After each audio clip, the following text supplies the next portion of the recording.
Esther 4. When Mordecai learned all that had been done, Mordecai tore his clothes and put on sackcloth and ashes, and went out into the midst of the city, and he cried out with a loud and bitter cry. He went up to the entrance of the king's gate, for no one was allowed to enter the king's gate clothed in sackcloth. And in every province, wherever the king's command and his decree reached, there was great mourning among the Jews, with fasting and weeping and lamenting, and many of them lay in sackcloth and ashes. When Esther's young women and her eunuchs came and told her, the queen was deeply distressed. She sent garments to clothe Mordecai so that he might take off his sackcloth, but he would not accept them. Then Esther called for Hathach, one of the king's eunuchs, who had been appointed to attend her, and ordered him to go to Mordecai to learn what this was and why it was. Hathach went out to Mordecai in the open square of the city in front of the king's gate, and Mordecai told him all that had happened to him, and the exact sum of money that Haman had promised to pay into the king's treasuries for the destruction of the Jews. Mordecai also gave him a copy of the written decree issued in Susa for their destruction, that he might show it to Esther, and explain it to her, and command her to go to the king, to beg his favor, and plead with him on behalf of her people. And Hathach went and told Esther what Mordecai had said. Then Esther spoke to Hathach, and commanded him to go to Mordecai and say, All the king's servants, and the people of the king's provinces know that if any man or woman goes to the king inside the inner court without being called, there is but one law, to be put to death, except the one to whom the king holds out the golden scepter so that he may live. But as for me, I have not been called to come into the king these 30 days. And they told Mordecai what Esther had said. Then Mordecai told them to reply to Esther, Do not think to yourself that in the king's palace you will escape any more than all the other Jews. For if you keep silent at this time, relief and deliverance will rise for the Jews from another place, but you and your father's house will perish. And who knows whether you have not come to the kingdom for such a time as this? Then Esther told them to reply to Mordecai, Go, gather all the Jews to be found in Susa, and hold a fast on my behalf. And do not eat or drink for 3 days, night or day. I and my young women will also fast as you do. Then I will go to the king, though it is against the law, and if I perish, I perish. Mordecai then went away and did everything as Esther had ordered him. Esther 5. On the 3rd day, Esther put on her royal robes and stood in the inner court of the king's palace in front of the king's quarters, while the king was sitting on his royal throne inside the throne room opposite the entrance to the palace. And when the king saw Queen Esther standing in the court, she won favor in his sight, and he held out to Esther the golden scepter that was in his hand. Then Esther approached and touched the tip of the scepter, and the king said to her, What is it, Queen Esther? What is your request? It shall be given you, even to the half of my kingdom. And Esther said, If it please the king, let the king and Haman come today to a feast that I have prepared for the king. Then the king said, Bring Haman quickly, so that we may do as Esther has asked. So the king and Haman came to the feast that Esther had prepared. And as they were drinking wine after the feast, the king said to Esther, What is your wish? It shall be granted you. And what is your request? Even to the half of my kingdom it shall be fulfilled.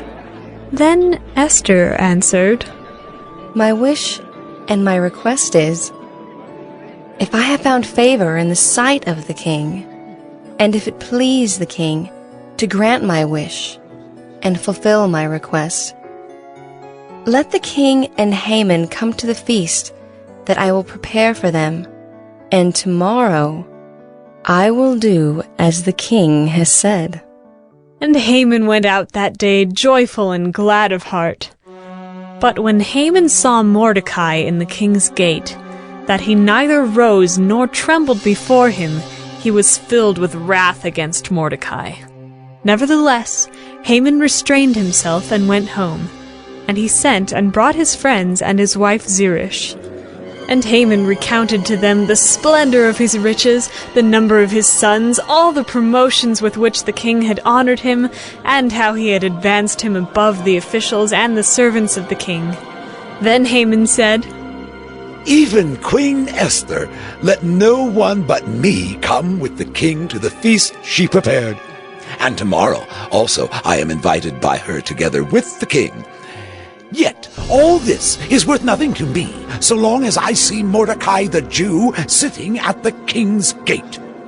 Then his wife Zeresh and all his friends said to him, "Let a gallows 50 cubits high be made, and in the morning tell the king to have Mordecai hanged upon it. Then go joyfully with the king to the feast." This idea pleased Haman, and he had the gallows made. Esther 6. On that night the king could not sleep, and he gave orders to bring the book of memorable deeds, the Chronicles, and they were read before the king. And it was found written how Mordecai had told about Bigthana and Teresh, two of the king's eunuchs who guarded the threshold, and who had sought to lay hands on King Ahasuerus. And the king said, What honor or distinction has been bestowed on Mordecai for this? The king's young men who attended him said, Nothing has been done for him. And the king said, Who is in the court? Now Haman had just entered the outer court of the king's palace to speak to the king about having Mordecai hanged on the gallows that he had prepared for him. And the king's young men told him, Haman is there, standing in the court. And the king said, Let him come in. So Haman came in, and the king said to him, What should be done to the man whom the king delights to honor? And Haman said to himself, Whom would the king delight to honor more than me? And Haman said to the king, For the man whom the king delights to honor, let royal robes be brought, which the king has worn, and the horse that the king has ridden, and on whose head a royal crown is set. And let the robes and the horse be handed over to one of the king's most noble officials. Let them dress the man whom the king delights to honor, and let them lead him on the horse through the square of the city, proclaiming before him, Thus shall it be done to the man whom the king delights to honor. Then the king said to Haman, Hurry, take the robes and the horse, as you have said, and do so to Mordecai the Jew, who sits at the king's gate. Leave out nothing that you have mentioned. So Haman took the robes and the horse, and he dressed Mordecai and led him through the square of the city, proclaiming before him, Thus shall it be done to the man whom the king delights to honor. Then Mordecai returned to the king's gate. But Haman hurried to his house, mourning and with his head covered. And Haman told his wife Zeresh and all his friends everything that had happened to him. Then his wise men and his wife Zeresh said to him, If Mordecai, before whom you have begun to fall, is of the Jewish people, you will not overcome him, but will surely fall before him. While they were yet talking with him, the king's eunuchs arrived and hurried to bring Haman to the feast that Esther had prepared. Esther 7. So the king and Haman went in to feast with Queen Esther. And on the second day, as they were drinking wine after the feast, the king again said to Esther, What is your wish, Queen Esther? It shall be granted you. And what is your request? Even to the half of my kingdom it shall be fulfilled. Then Queen Esther answered, If I have found favor in your sight, O king, and if it please the king, let my life be granted me, for my wish, and my people for my request. For we have been sold, I and my people, to be destroyed, to be killed, and to be annihilated. If we had been sold merely as slaves, men and women, I would have been silent, for our affliction is not to be compared with the loss to the king. Then King Ahasuerus said to Queen Esther, Who is he and where is he who has dared to do this? And Esther said, A foe and enemy, this wicked Haman. Then Haman was terrified before the king and the queen. And the king arose in his wrath from the wine drinking and went into the palace garden. But Haman stayed to beg for his life from Queen Esther, for he saw that harm was determined against him by the king. And the king returned from the palace garden to the place where they were drinking wine, as Haman was falling on the couch where Esther was. And the king said, Will he even assault the queen in my presence, in my own house? As the word left the mouth of the king, they covered Haman's face. Then Harbona, one of the eunuchs in attendance on the king, said, Moreover, the gallows that Haman has prepared for Mordecai, whose word saved the king, is standing at Haman's house, 50 cubits high. And the king said, Hang him on that. So they hanged Haman on the gallows that he had prepared for Mordecai. Then the wrath of the king abated. Esther 8. On that day, King Ahasuerus gave to Queen Esther the house of Haman, the enemy of the Jews. And Mordecai came before the king, for Esther had told what he was to her. And the king took off his signet ring, which he had taken from Haman, and gave it to Mordecai. And Esther set Mordecai over the house of Haman. Then Esther spoke again to the king. She fell at his feet and wept and pleaded with him to avert the evil plan of Haman the Agagite and the plot that he had devised against the Jews. When the king held out the golden scepter to Esther, Esther rose and stood before the king, and she said, If it please the king, and if I have found favor in his sight, and if the thing seems right before the king, and I am pleasing in his eyes, let an order be written to revoke the letters devised by Haman the Agagite, the son of Hammedatha, which he wrote to destroy the Jews, who are in all the provinces of the king. For how can I bear to see the calamity that is coming to my people? Or how can I bear to see the destruction of my kindred? Then King Ahasuerus said to Queen Esther and to Mordecai the Jew, Behold, I have given Esther the house of Haman, and they have hanged him on the gallows, because he intended to lay hands on the Jews. But you may write as you please with regard to the Jews in the name of the king, and seal it with the king's ring. For an edict written in the name of the king and sealed with the king's ring cannot be revoked. The king's scribes were summoned at that time, in the 3rd month, which is the month of Sivan, on the 23rd day. And an edict was written, according to all that Mordecai commanded concerning the Jews, to the satraps and the governors and the officials of the provinces, from India to Ethiopia, 127 provinces, to each province in its own script, and to each people in its own language, and also to the Jews in their script and their language. And he wrote in the name of King Ahasuerus, and sealed it with the king's signet ring.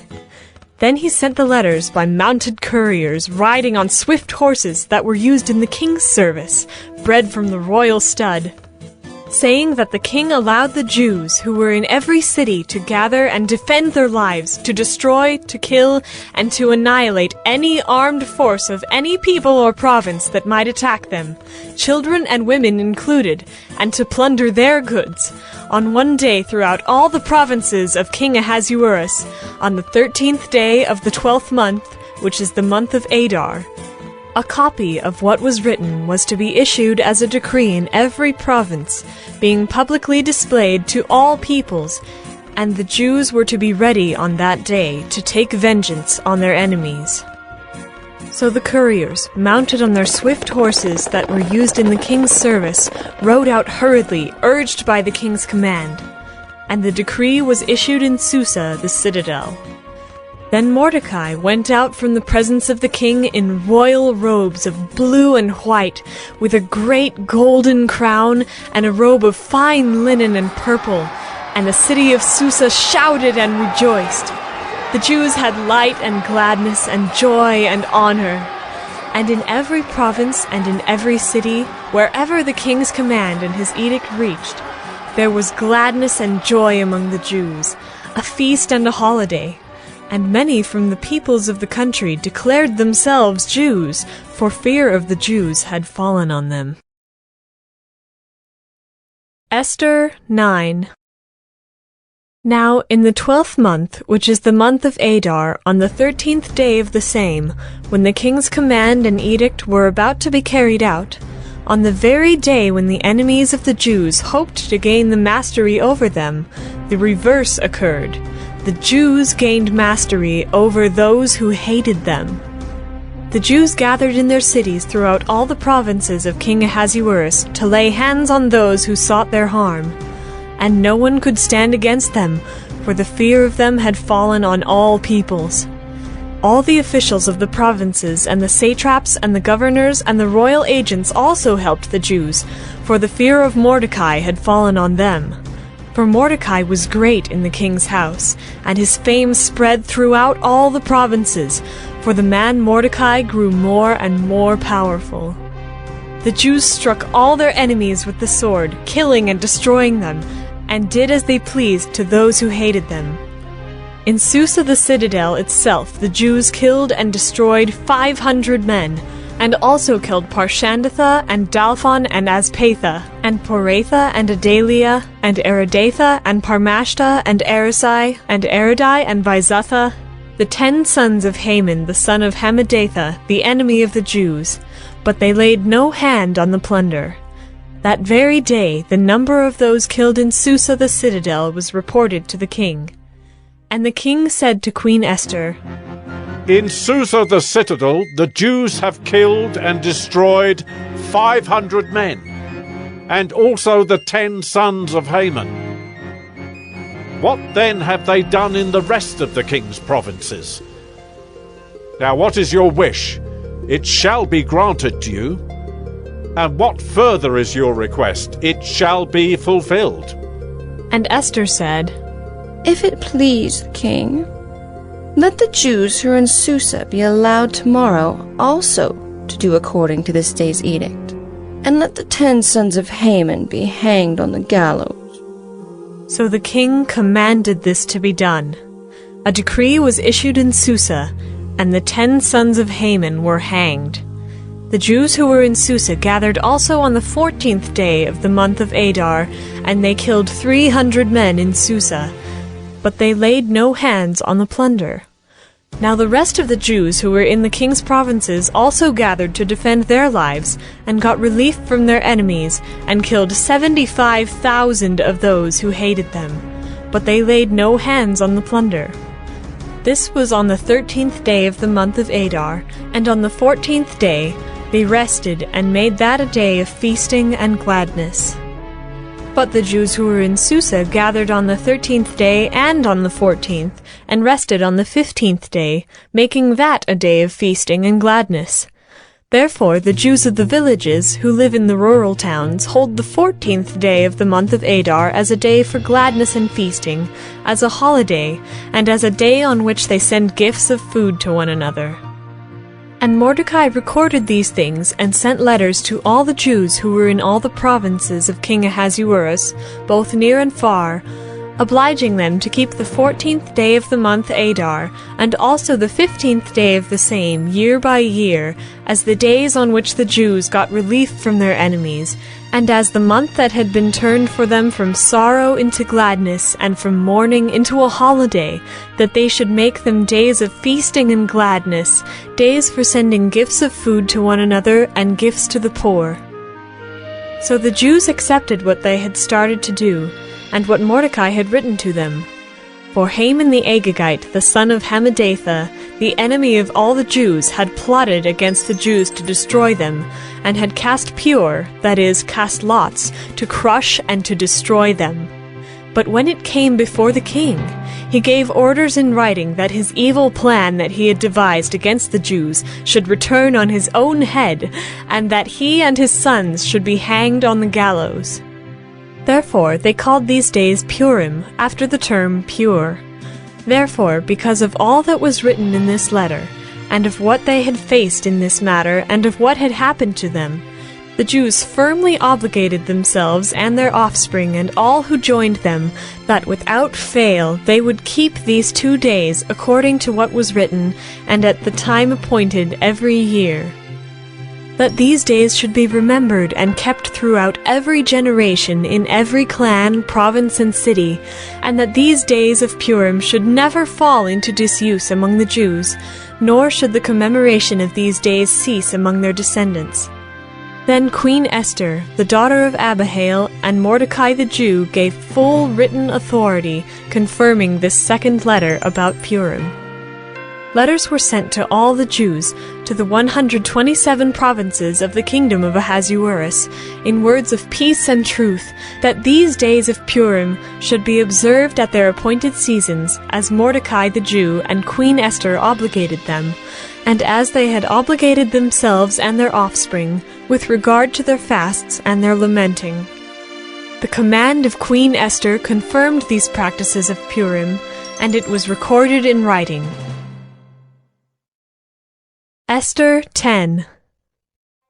King Ahasuerus imposed tax on the land and on the coastlands of the sea, and all the acts of his power and might, and the full account of the high honor of Mordecai, to which the king advanced him, are they not written in the book of the Chronicles of the kings of Media and Persia?